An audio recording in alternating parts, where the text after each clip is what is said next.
Students बेटा last video में हमने आपकी एक्सरसाइज 7.1 के 4 क्वेश्चंस को हमने कंप्लीट कर लिया था, ठीक है। That was by error and trial method, है ना। तो अब हम करेंगे 5th नंबर क्वेश्चन स्टार्ट बेटा, और उसके अंदर हमें करना है सिस्टमैटिक मेथड से उसको स्टार्ट करना है। मैंने आप लोगों को ये कहा था कि जैसे जैसे मेथड्स आते जाएंगे मैं आपको सिखाता जाऊंगा। हिडन ट्रायल मेथड तो मैंने आपको बता ही दिया था 4th क्वेश्चन में, ठीक है। कुछ टाइम स्टडी डिस्टर्ब रही है लेकिन कोई बात नहीं, उसको आगे चलाते हैं। और जो 5th क्वेश्चन है उसमें सिस्टमैटिक मेथड है। सिस्टमैटिक मेथड कैसे काम करता है वो हम देखेंगे। नीचे 5th क्वेश्चन का ए पार्ट स्टार्ट करते हैं बेटा। एक्सरसाइज 7.1 है आपकी ए पार्ट, ठीक है। What is the A part of 5th question? 2x + 12 = 20। देखो कभी भी किसी इक्वेशन को सॉल्व करने की जब बात आती है बेटा, तो जो सॉल्व करना होता है उसे ही हम क्या कहते हैं एक्चुअल में। जो प्रेजेंट वेरिएबल है ना इसके अंदर, जो भी इसके अंदर वेरिएबल है, व्हाट इज द वेरिएबल है बेटा? x is the variable, other terms are constant. तो ये 12 भी कांस्टेंट है, 20 भी कांस्टेंट है, 2 इज आल्सो कांस्टेंट, ठीक है। वैसे तो वो कोएफिशिएंट भी कहा जाता है उसे। तो यहाँ पे हम बात कर रहे हैं जो वेरिएबल होता है, वेरिएबल की वैल्यू को फाइंड करना ही सॉल्यूशन ऑफ द इक्वेशन होता है, ठीक है। तो अब चलिए हम कैसे इसको सॉल्व करते हैं, या फिर x की, हमारे पास वेरिएबल x है तो x की वैल्यू को कैसे फाइंड करेंगे, वो हमारा सॉल्यूशन हो जाएगा। लेकिन मेथड यहाँ पे हमारा क्या है? सिस्टमैटिक मेथड है। तो सिस्टमैटिक मेथड काम कैसे करता है चलिए देखिए क्या है। ऑब्वियसली सिस्टमैटिक मेथड है, ठीक है। तो सबसे पहले याद रखना बेटा, कांस्टेंट तो एक तरफ होने ही चाहिए। ये कांस्टेंट एक तरफ, वेरिएबल एक तरफ। अब ये वेरिएबल x है तो आप इसके अंदर देखिए यहाँ प्लस में 12 है। अगर मैं प्लस के 12 को हटाना चाहता हूँ, इट इज ऑब्वियस ना कि अगर हम इसे हटाना चाहते हैं तो ही तो उसको सॉल्व कर पाएंगे। अगर इसको हटाना ही नहीं है तो फिर हम इसको सॉल्व कैसे कर पाएंगे? तो सबसे पहले प्लस 12 जो पड़ा है यहाँ पे, हम इसको यहाँ से हटाएंगे। तो इसको हटाने का तरीका क्या है? देखिए प्लस का 12 किससे कैंसिल होता है? माइनस के 12 से। Plus 12 and minus 12 will be cut, तो यहां से क्या हो जाएगा? हट जाएगा।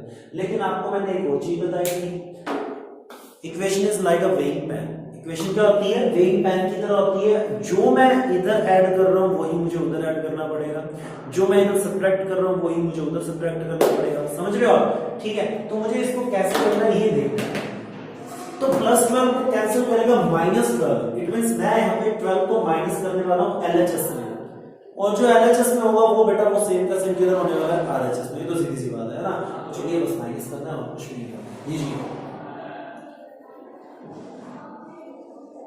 सब्ट्रैक्ट 12 फ्रॉम बोथ साइड्स, ठीक है। तो 12 को सब्ट्रैक्ट करना है बोथ साइड। क्यों लिखा? क्योंकि एक साइड से हम लिखेंगे बेटा तो वो इक्वेशन यू हो जाएगी, that will be not an equation. तो एक इक्वेशन ही रहेगी, ठीक है ना। राजू यू हो गया, राजू यू बैलेंस करता है, बैलेंस इक्वल रहता है, इक्वल होता है इक्वेशन रहती है। तो इक्वेशन वर्ड देना चाहते हो तो इक्वेशन बनाने के लिए, उसे इक्वेशन रखने के लिए इक्वल रखना बहुत जरूरी है। और इक्वल तभी होगा जब जो चीज हम एक साइड कर रहे हैं वो दोनों साइड होगा एक्चुअल, ठीक है। तो लीजिए 2x + 12 और सामने क्या है?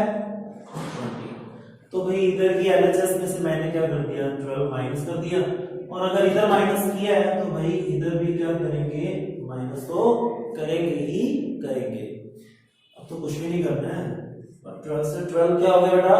कट हो गया, क्योंकि प्लस 12 - 12 कैंसिल। तो ये बचा 2x is equals to, that will be 20 - 12.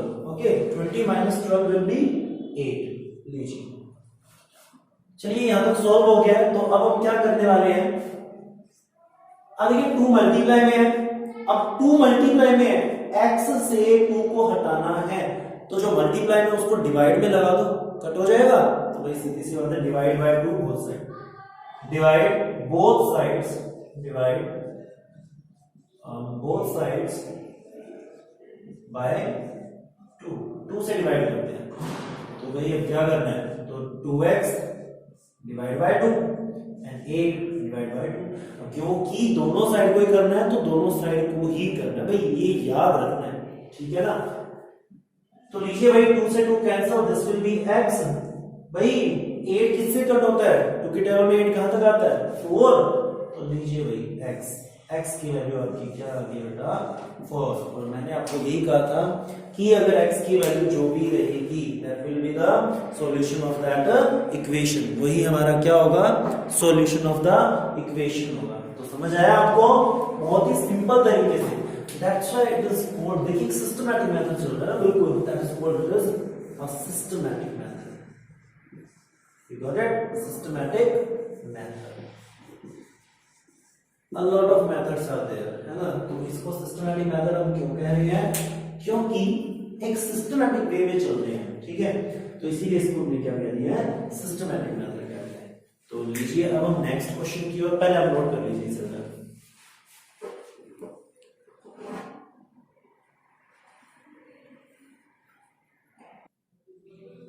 लीजिए, तो आप नोट डाउन कर चुके होंगे। नोट डाउन करने के लिए अब ये नहीं कि मैं आपको ये टाइम दूंगी, आपको स्क्रीनशॉट लेना है या फिर आपको क्या करना है? वीडियो पॉज कर लेना है, ठीक है? हाँ जी, तो अब हम बी पार्ट पे मूव करते हैं।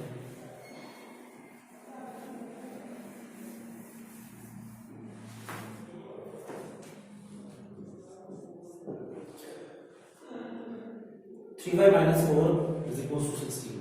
3y minus 4 is equal to 16। बेटा आप थोड़ा ध्यान देना, क्योंकि अब वेरिएबल y है, ठीक है, और हमें y की वैल्यू फाइंड करनी है, तो कॉमन सी बात है ना। तो अब हम ये करने वाले हैं, थोड़ा सा यहाँ पे -4 को पहले यहाँ से हटाना पड़ेगा। और सिस्टमैटिक मेथड है तो ये तो ऑब्वियस सी बात है कि -4 को हटाना है, तो -4 किससे कट होगा? +4 से कट होगा, ठीक है? तो हम क्या लिखेंगे? Add 4 on both sides, on both sides. तो लीजिए, तो 3y माइनस 4। अब देखिए ये तो LHS है बेटा, और RHS क्या है? 16। थोड़ा सा स्पेस दे के लिख लीजिए, ठीक है, कोई बात नहीं। तो भाई 4 को हमने 4 को हमने ऐड करना है बोथ साइड, तो भाई -4 नहीं, ये लीजिए +4, और अगर इधर हुआ तो डेफिनेटली इधर भी होगा ही होगा, तो भाई कुछ नहीं होगा। 3y, ठीक है, इससे तो कोई लेना देना नहीं है। अब -4 + 4 क्या हो जाएंगे? कैंसिल आउट हो जाएंगे, और हमें पता है यहाँ पे 16 + 4 will be 20 and this one. अब देखिए यहाँ पे थोड़ा ध्यान दीजिए, 3 मल्टीप्लाई है y में, तो 3 जो मल्टीप्लाई है उसको कैसे कैंसिल करते हैं? डिवाइड करके। तो डिवाइड बोथ साइड्स बाय 3,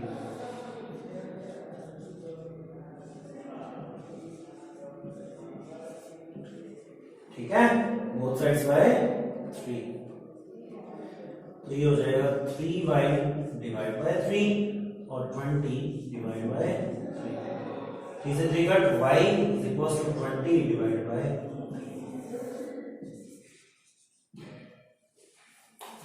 तो अब इसको पूरा डिवाइड नहीं करना है, फ्रैक्शन में ही रखना है बेटा, ठीक है? फ्रैक्शन में बता चुका हूं फ्रैक्शन क्या होते हैं, ये मत कहिए फ्रैक्शन क्या होते हैं। तो अब इसको फ्रैक्शन में ही रखना है, ये आपका आंसर फ्रैक्शन में ही रखा जाएगा। जरूरी नहीं है इसको हम डिवाइड करें 6.666 एंड सो ऑन, ठीक है? वो नहीं करना हमें। चलिए नोट डाउन कर लीजिए जरा।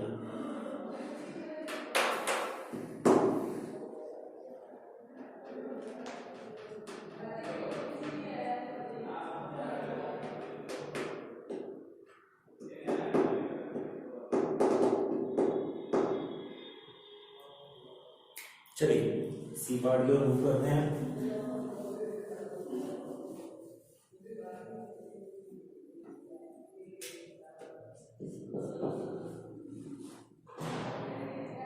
To x plus 3 plus 2x divide by 3 plus 16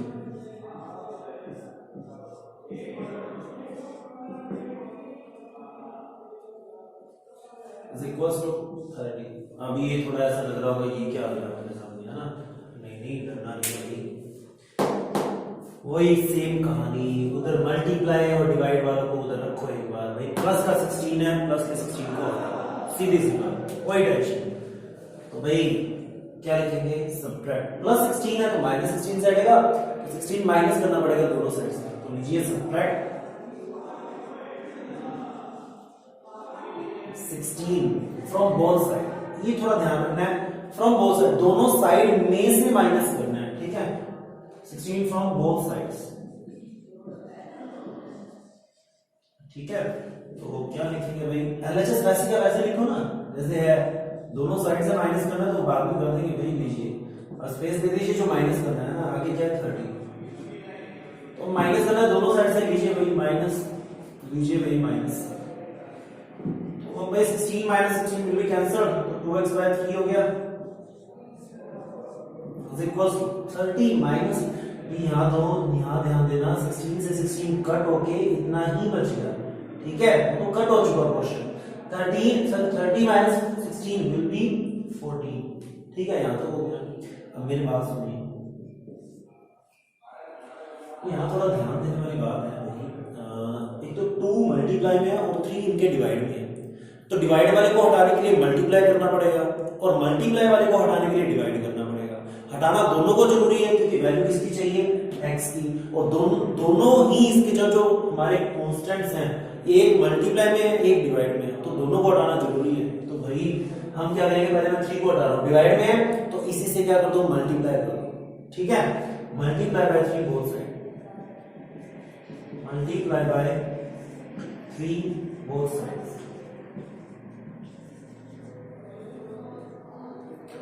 तो लीजिए 2x बाय 3 को मल्टीप्लाई किया किससे, 3 से, और सामने 14 है, 14 को किससे मल्टीप्लाई, तो सीधी सी बात है भाई, वो तो मैं बार बार कहूं तो अच्छा नहीं लगता कि क्या होगा, दोनों तरफ ही जो होगा दोनों तरफ ही होगा भाई। लीजिए 3 1 जा 3, 3 1 जा 3, 2x into 1 that will be 2x is equals to 14, 3 जा 42। आप इस चीज को यहां ले, ठीक है, इसके बाद हम यहां करेंगे। अब भाई यहां देखिए 2x, 2 मल्टीप्लाई में, मल्टीप्लाई वाले को हटाने के लिए डिवाइड करना पड़ता है, तो divide both sides by 2, divide both sides by 2,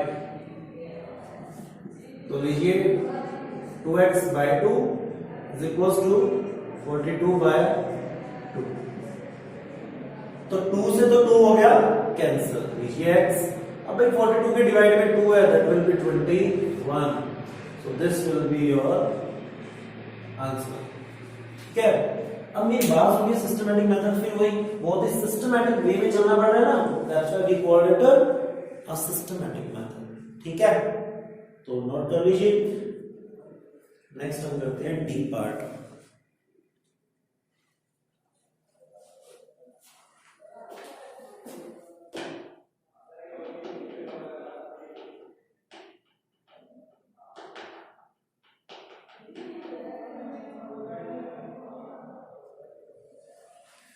हाँ जी, डी पार्ट की बात करते हैं।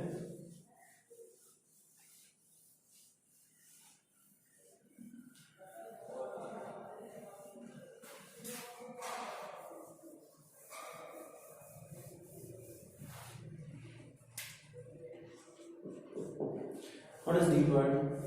7 is 5 is equal to 2.